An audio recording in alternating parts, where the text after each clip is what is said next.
Valerie flew down here from Chicago. There was a lot of Mastermind members there that are probably not even home yet.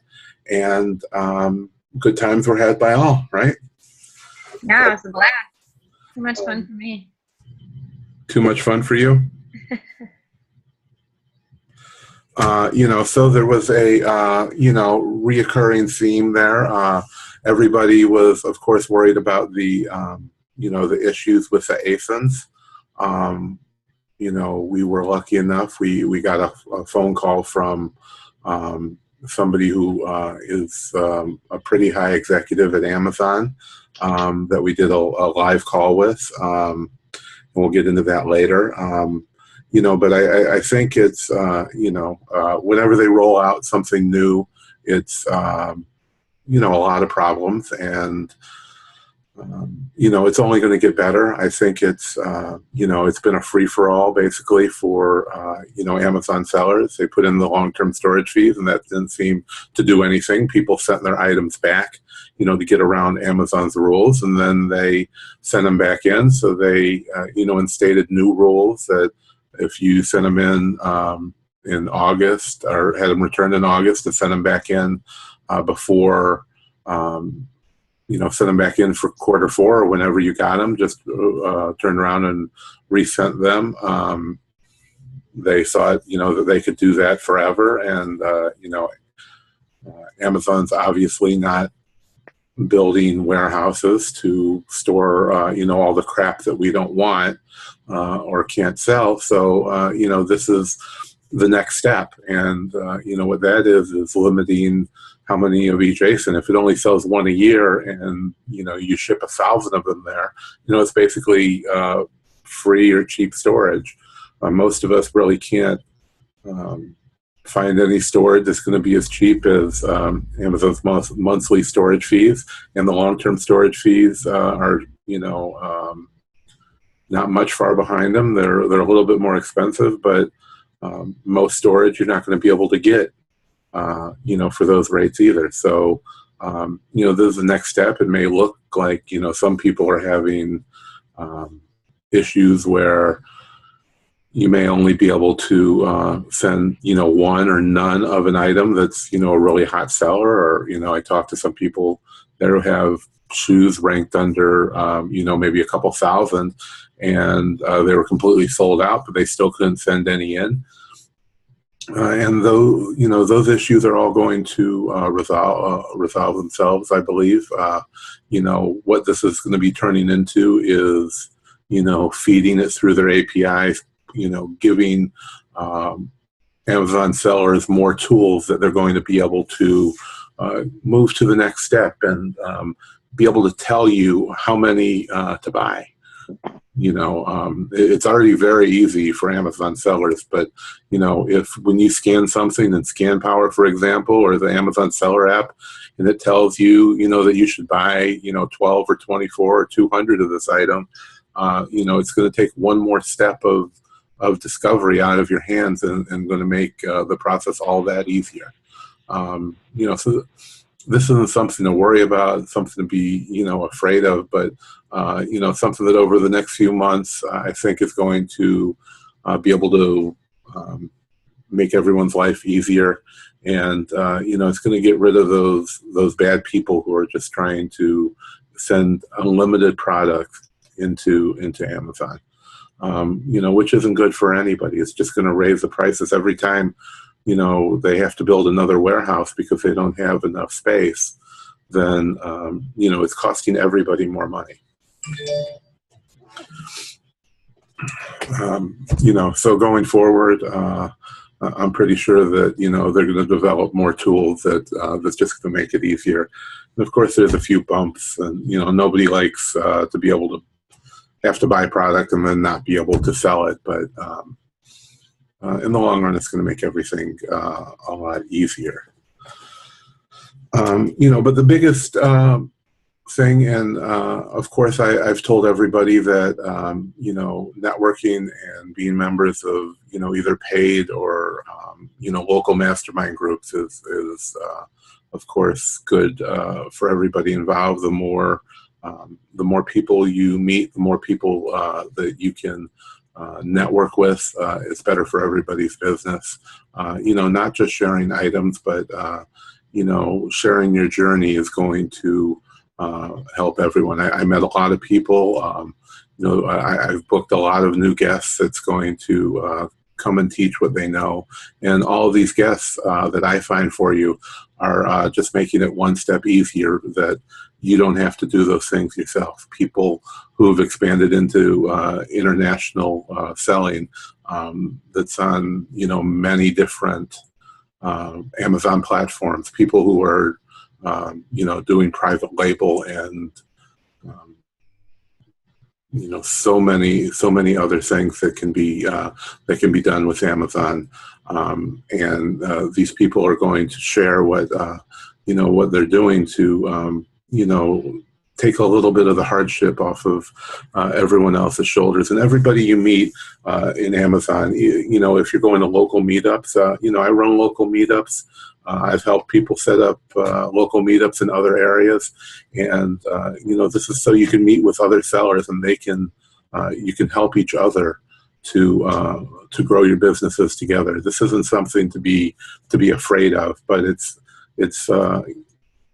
there's a business where everybody you meet is going to be able to help you to grow your business. It's not something you should be hiding from. We're running legitimate businesses on the world's largest consumer marketplace, and we shouldn't be afraid of every other person who's in business. That's where the value comes in at any of these type of conferences, because almost everything that you listen to the speakers say, you can go on YouTube or in Facebook groups or Google or on Amazon's help pages and find all that information. But the relationships you're going to build, the businesses that you're going to create and help grow, are where the real value is. One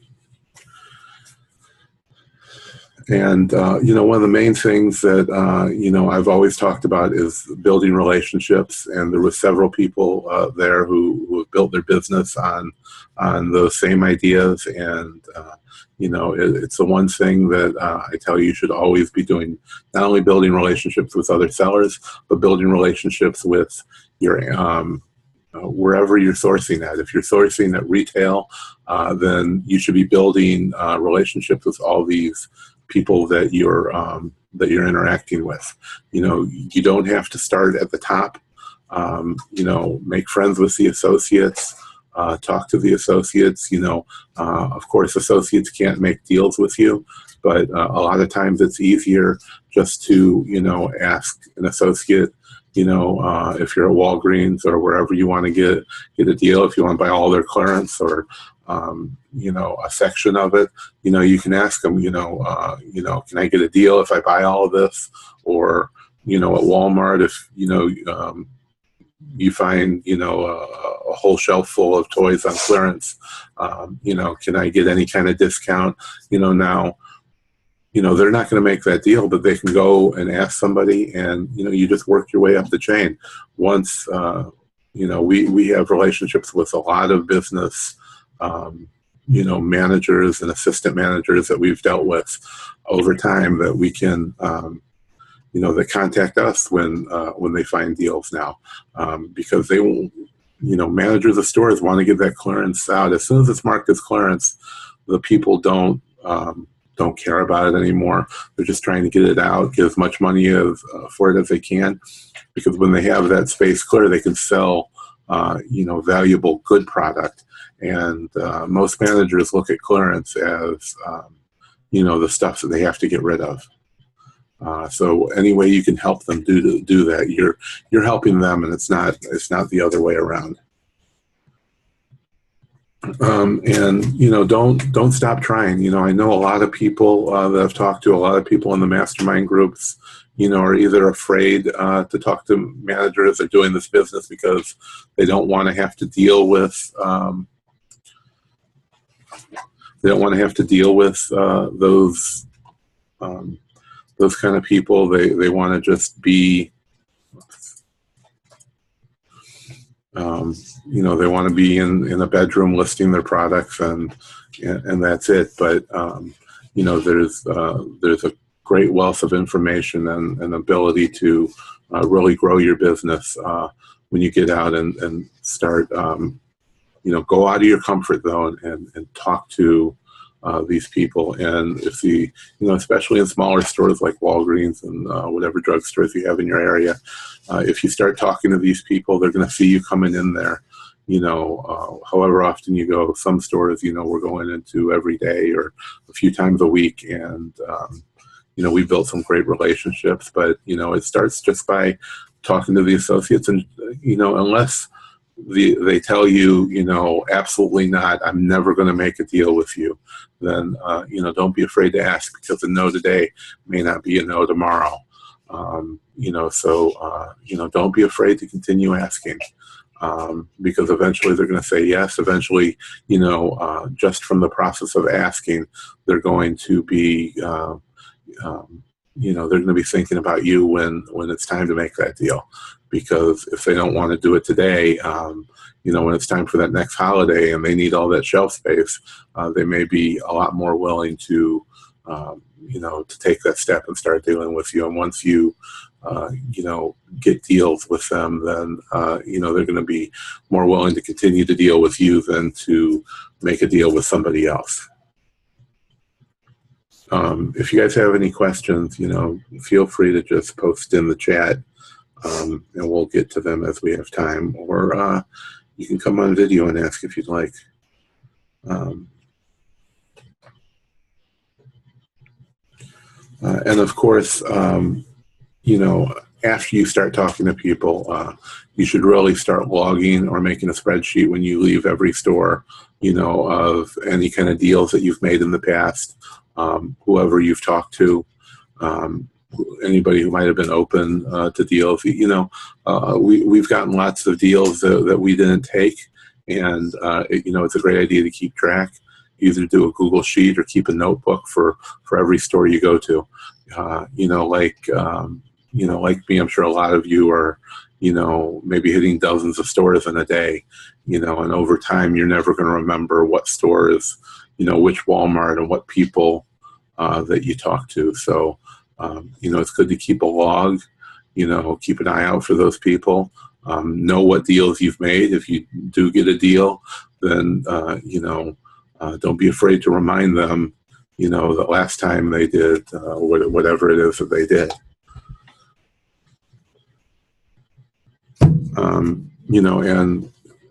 And always add value. If you're doing wholesale, or you're doing retail sourcing or liquidation, you should always be looking to add value to whatever the vendor is that you're dealing with. Of course, with wholesale vendors, you're going to be able to get an edge up, by taking all that hardship off of their back by, reminding them that they don't have to sell on, Amazon. You can do the work for them. That instead of 20 or 100 people selling, that you can be doing that job if you're dealing in wholesale. If you're dealing in resale, tell them, explain to them how you can clear all of that room for them, how you can clear that space so they can put valuable selling product in that space and not have to worry about all the clearance. Remind them of how you're doing a service for them, and it's not the other way around. Show how you can help these businesses, even if it's wholesale. Wholesalers would rather sell to one person than to 20, and that's how we've helped a lot of members, get exclusive deals to sell on Amazon. The wholesale and manufactured deals that we're posting several times a week. All that information is there to help you to deal with these companies. And once you start dealing with the companies, they're going to be more open to do exclusive deals with you. They much rather have one person that they can deal with that, when they have a problem with how it's being listed or the pricing, they can call you and have to deal with 20 different people racing to the bottom. The last thing that, a manufacturer or, even an authorized distributor wants is, for their price to be cheap. Cheap usually equates with junk, and especially the manufacturers. They want their prices to be what they are. And, if they have an exclusive deal where nobody else is going to be able to sell that on Amazon, then, it's really going to be in everyone's best interest. And especially yours, but you need to talk up the points that it's going to be, best for them.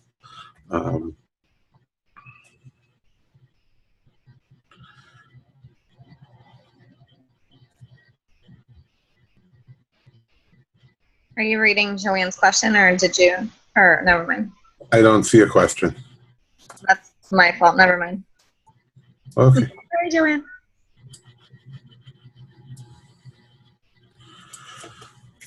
No, I was just looking at my notes. And of course, a big question with finding CPAs. It's very close to tax time, so I hope everyone did their taxes. There were some very good accountants there, and it's very important to find a CPA that can be part of your, not just someone you go to see once a year, but somebody, who's going to be part of your team, somebody who's going to be, on your side and knows what you're, what you're dealing with, somebody who's going to be familiar with, online selling and, if not, Amazon, the accountant that we work with is now very familiar with the laws and sales tax and, accounting for those kind of people. And, of course, we've shared them with, a lot of other sellers, and, that's only makes it better for us, because the more online sellers they're dealing with, the more information they're going to have, the more they're going to be interested in learning about, Amazon sellers and the laws, and be, more ready to be able to deal with, any problems that could come up.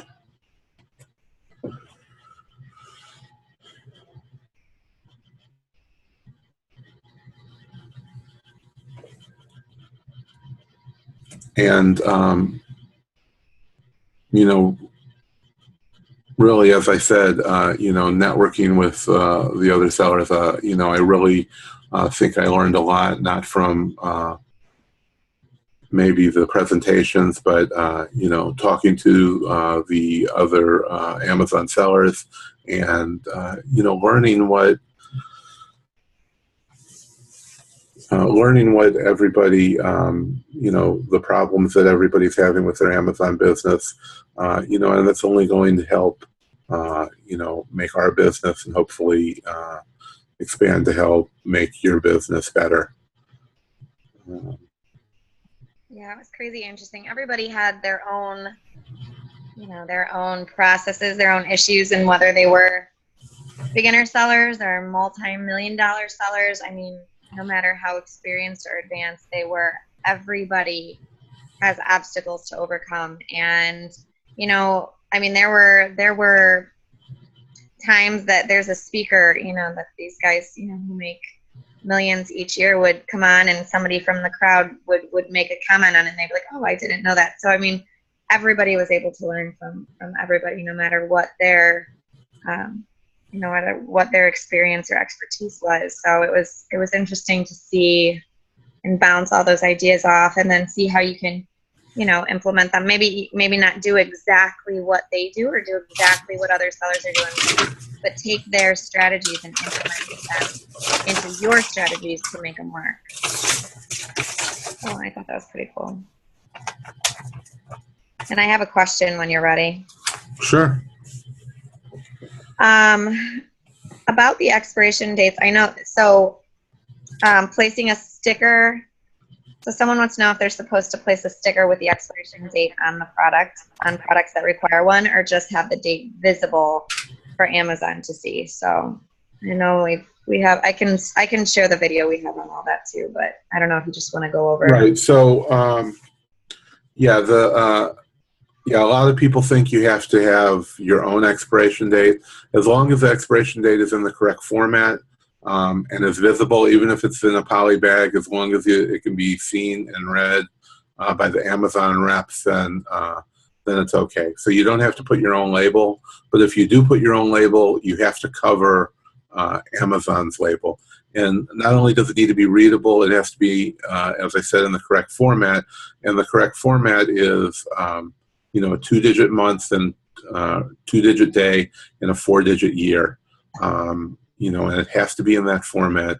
It has to have a 4-digit year.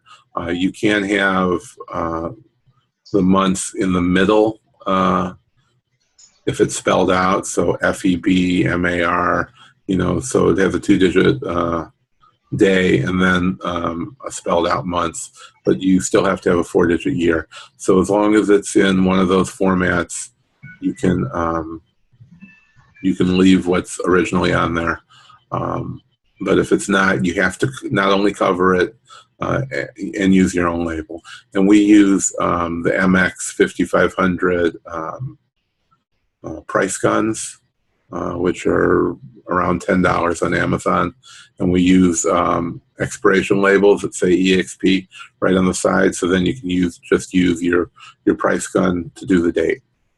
And we've never had a problem or complaint as far with that, and it's very easy. Just spin the dials and use it. Now the labels do cost $30, so the label costs a lot more than the gun, but you buy 1 tube of those. I think it has 10 rolls of, I don't know how many labels, but probably a lifetime supply. In years we've only gone through maybe 3 or 4 rolls of labels, so it's a good investment. Your other options are, to print your own labels. They have pre-printed labels on Amazon, but then you're going to have to write those in manually by hand, or print them on your label printer for each individual one.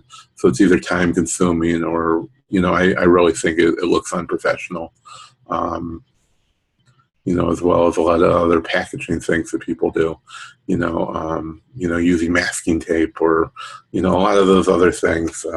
You have to remember that, this isn't eBay, this isn't, selling on Craigslist. We're professional sellers on the world's largest consumer marketplace, and you need to treat your product like that, the same way it would come from a large website, and it's the largest website. So try not to forget that. A lot of people forget that we're just throwing stuff in boxes, but the stuff is going to somebody. Each item is going to an individual, and especially if you're using things with expiration dates, which means it's going on you or in you somewhere. And think about how you'd like to get that. I know I definitely wouldn't want something covered in masking tape or, a handwritten expiration date. That doesn't give me confidence in the product I'm buying with, a handwritten date for when it expires. But if you get the same thing you're getting in the stores, I've seen tons of products, and I've bought tons of products that, had a similar expiration date label on it. So I have no problem buying and using products like that. And, I don't think anyone else is either, because I've never really seen a problem with that.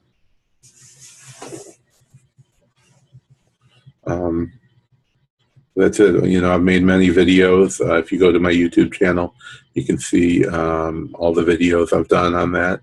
And, it makes things so simple. We tried lots of other things out.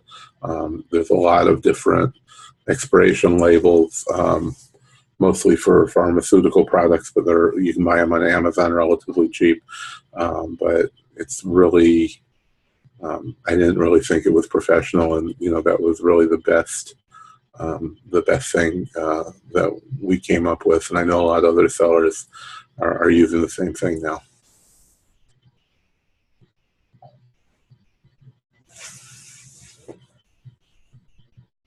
Okay.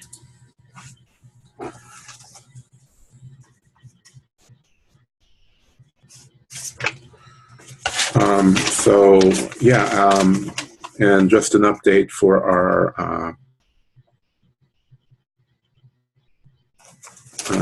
coloring book. I don't know if anybody else is following along, but you know, of course, we did go to this conference, so we were a little bit delayed. But you know, we found people on Upwork basically to do everything. You can find someone to do the layout, or you can go and just download a template and copy your images in there.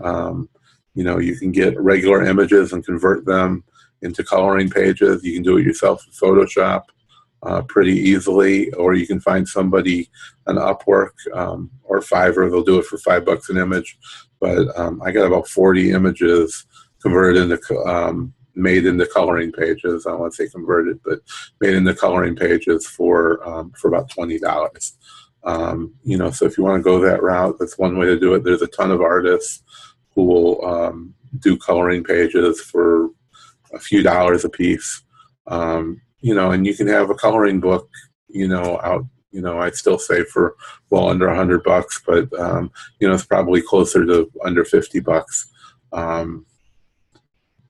You know, and there's, you know, there's a couple people putting out coloring books. They're not very good, but they're, you know, putting out several a day. So, you know, you don't have to sell a whole lot of them to at least break even, and then, you know, start making money from there on out. So, you know, of course, when we get it done, I'll post all the information on it. But, you know, it's a learning process the first time. But after that, you know, we'll have a template. Of course, we'll share, and you can basically just replace the images and the title with your own, and you know, have as many coloring books as you want. It's, you know, it's really a simple process.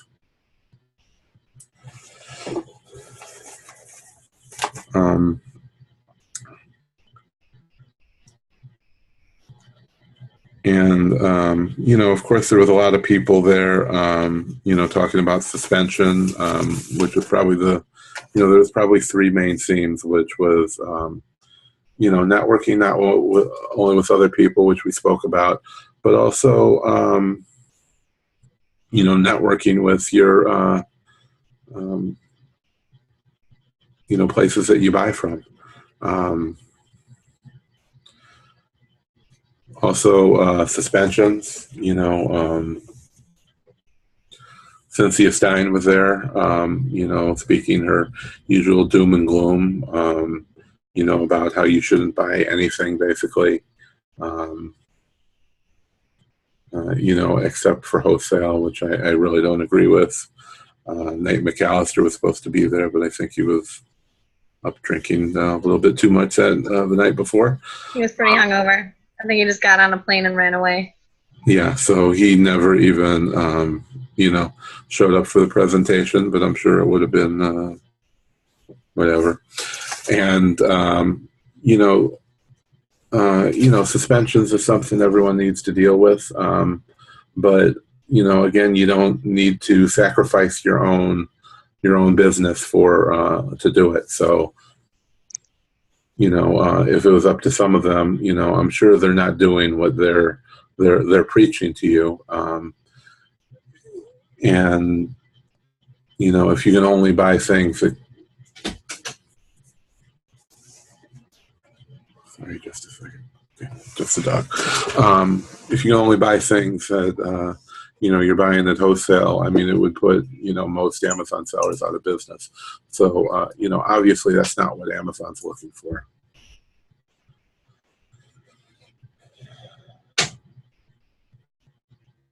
You know, and I think one of the most important things I learned there was that, you know, you should really be tracking. Scott Margolis was there from Feedback Repair, which is a which is a company that if you can't remove your own feedback, they will usually be able to get all those removed. People who want to be at 99 or 100%, they do what they can to get them removed. And, one of the most important things I think that I had never thought of was to log your all your negative and neutral feedbacks. So, as you probably know, there's no way to find the feedback that gets removed. So if you open a case and they remove it and don't just strike through it, there's no way to get that information. And, there's, it's some pretty important information there, because if you continue to get negative feedbacks, Amazon's keeping track of those. So you should be as well. So if you're continuing to get negative or neutral feedbacks on the same product over and over, then then you need to know about that. You need to recall those items, stop selling them, or whatever you need to do. It's not worth getting suspended over any product, no matter how good the product is. It's not worth sacrificing, a whole business over a single product. So the best thing to do is just, create a simple spreadsheet, a Google Sheet, and every time you get one of those bad feedbacks, log it in there, what the product was, what the feedback was. And, you're not going to remember 6 months or a year from now what a negative feedback that Amazon removed, but they will, even if they remove it because of the wording or whatever issue you can bring up, they're gonna, they can still suspend your account over feedbacks that were removed. When I was suspended over a year ago now, the thing that got it suspended, before I was even suspended, I had that feedback removed, which was just a buyer that wanted some product for free. I mean, they bought 8 of a product and then said that it was counterfeit. And I got suspended over it, but, within hours of it being posted, I had it removed.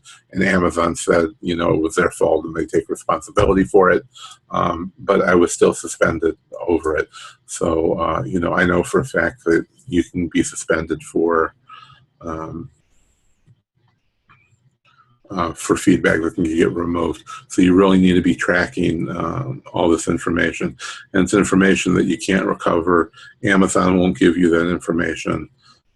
You just, you have to log it before you have it removed.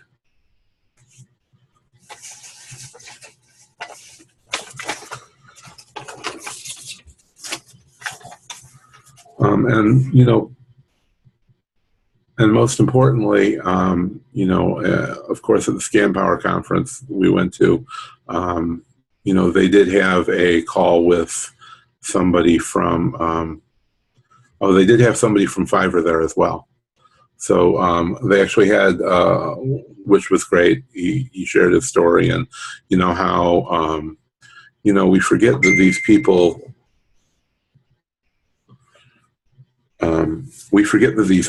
are,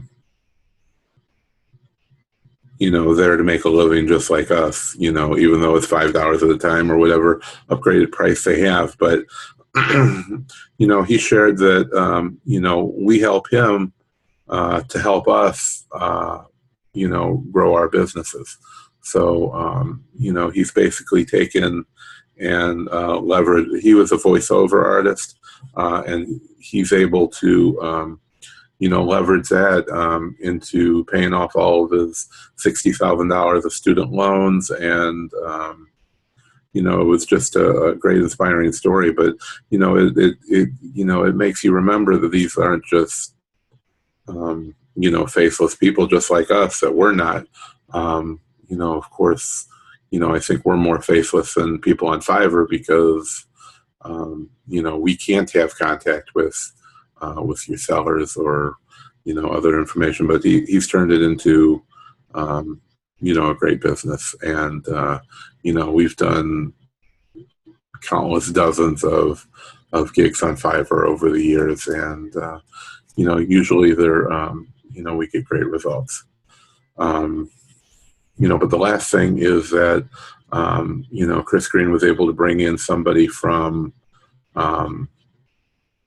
Amazon, who's basically the lead of the department that handles what they call the seller coaching, which when you log in to Seller Central, it gives you all the suggested items to buy, which may now be blocked by the ASIN limits. He called in on video for about 15 minutes. I've never seen or heard of only one other conference I've ever seen, which was SCOE, that they had somebody from Amazon actually there, and of course nobody of that level. And he was able to address a lot of the issues that are people having with ASIN limits, and the cost of admission may have been well worth it just for to be able to access that. So he, of course, that's not his department, but he said that, of course, it's in its very infancy. It's only been happening for a week or two, so he's not even sure that what the reason is, or the way that they're finding those limits. And I really think that what he stated, he had a lot of good good questions, which he sent on to the correct team, and I'm sure he's going to come back to Chris with them, as he said. But the main thing to address is that we don't know how they're setting these limits.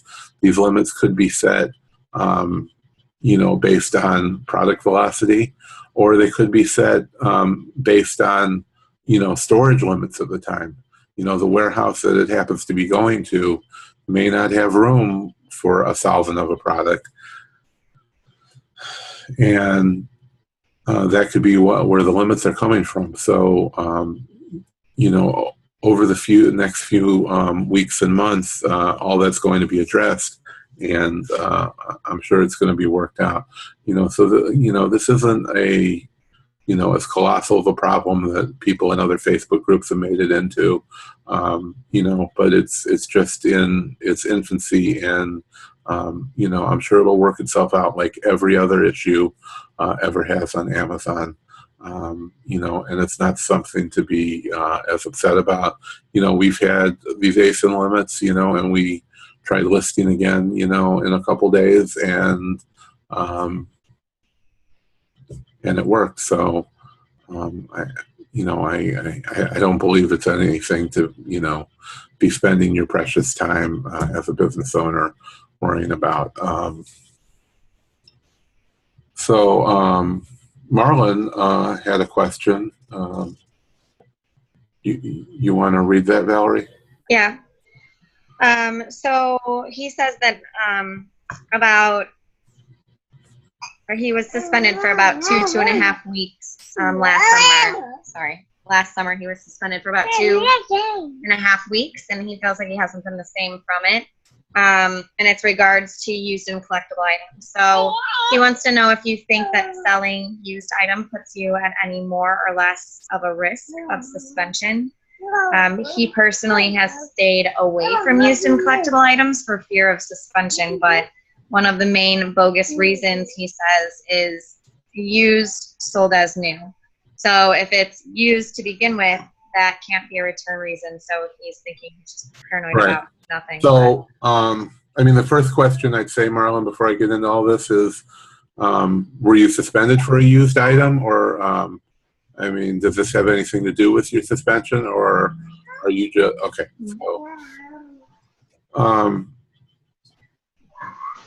No, I really don't think so. I think, the opposite, which is what you were alluding to, is true, that, if you already have an item used, people are expecting it to be used.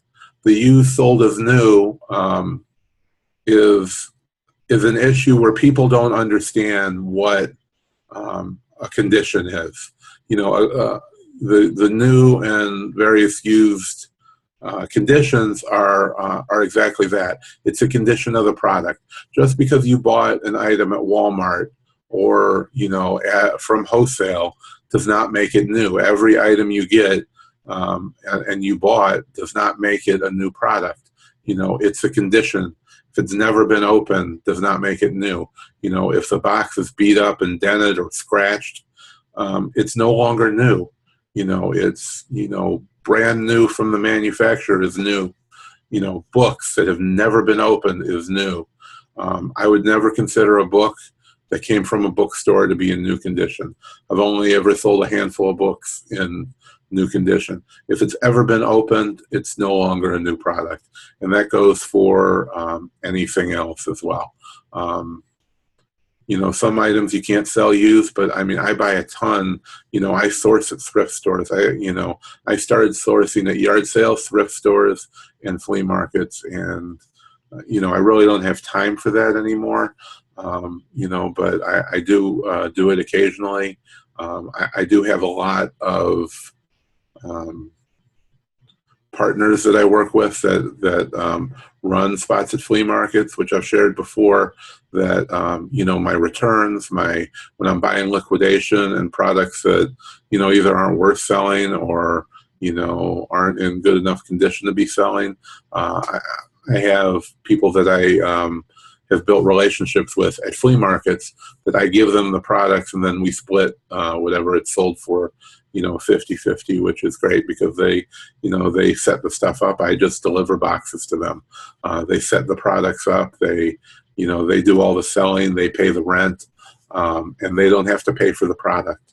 So, you know, we split all that. Otherwise, most of it would be junk or trash. So, you know, while I'm there, I, you know, also source from those same people that are selling for me.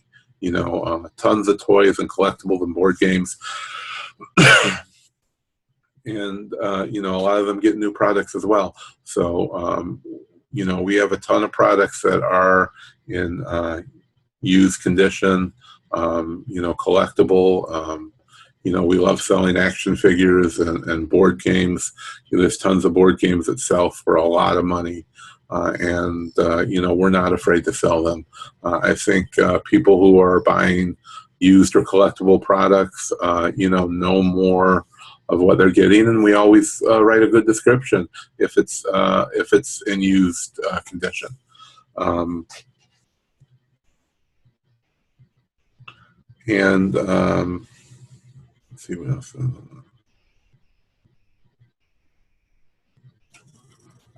So as far as the risk of suspension, I don't think so.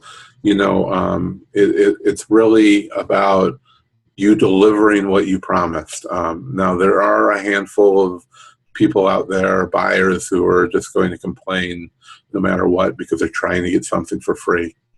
But, you know, for the most part, in volume, which we sold 40,000 items over that last year,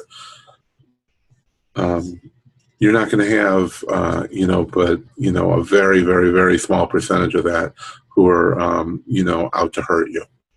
So, you know, if I'm selling something that's used, people know what to expect. Almost all of them are not going to expect it to be new. You know, and I've had very few complaints with, you know, the thousands of used items that we sell. And, you know, it's not just books. You know, there's a lot of products. You know, you have to be, you know, you have to be careful about, you know, what it is. You know, collectible items, rare items, you know, collectible toys. Of course, you can't sell as used. You know, these are all items that you know, people know what they're getting. You know, I always will do the condition less than it is because, you know, never over, you know, condition anything, you know, books included. But you know, there's a lot of great stuff out there. There's nowhere else you can buy stuff for $1 and sell it for 100 or hundreds. Or, you know, I bought a book for 50 cents and sold it for $700 in the past, and you know, many over hundreds of dollars. You know, there's a ton to make out there, and if you're running low on money, that's what you should be doing. You should be going to thrift stores and yard sales and flea markets. You know, if you don't have you know, if you send all your product in and you don't have any money to spend, you know, you can go spend $20 and, you know, possibly find, you know, $1,000 worth of product. You know, it's a great place to be. You know, and if you sell those kind of products, you know, I'm sure you'll see that you get more complaints about new products than about used ones.